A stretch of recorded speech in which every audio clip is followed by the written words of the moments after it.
Mividy finday iray dia mamboly azo iray. Anisan'ny tetikasa maharesy lahatra ny ato amin'ny Telma izy ity. Natomboka tamin'ny volana Novambra 2024 ity tetikasa ity.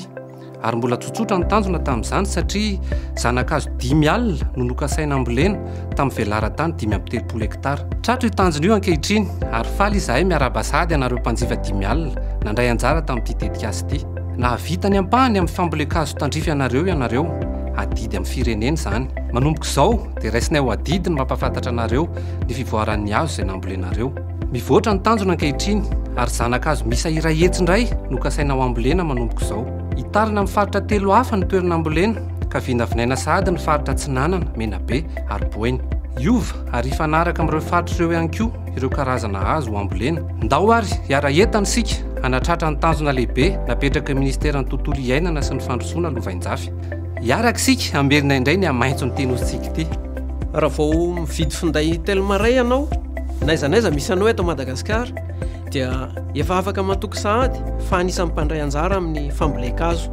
Ary manomboka eo anay ny dingana voalohany amin'ny fanatanterahana izany. Raha nanomboka ity tetikasa ity ny orinasa Telma dia efa nivonina sahady ny anao izay rehetra mety atomomba anazy.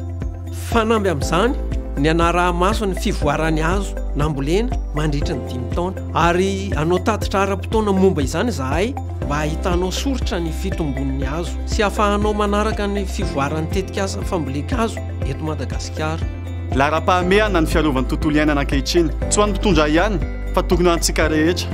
Efa andohalika ny ranombary ary tokony adidintsika no mitanjona sy miaro ty harena voajanahary tsy manam-paharoa mahasarym-piarantsika ty. Tanjona iombonana ankehitriny ny amerina andray any Madagasikara ho nosy maitso sy ny mba hisitrahan'ny malagasy rehetra ny voka-tsoa avy amin'izany.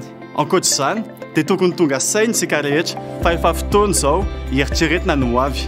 Izany no mahatonga ny olona sabondy anao antso avy aminareo mpilatsaka ny sitrapo mba hifanomitanana amin'ny fambolena azy eto amin'ny faritra Analamanga, Atsinanana ary Boeny. Mora ho anay ny manara-maso ireo azo nambolena satria efa mitondra tombotsoa sahady ho an'ny mponiny fotony isaky ny faritra izany. Isorana manokana etoana ny orinasa Telma tamin'ny firotsahany antsihatra amin'ny fiarovan'ny tontolo iainana sy ny fahatokisany napetraka taminay bondy.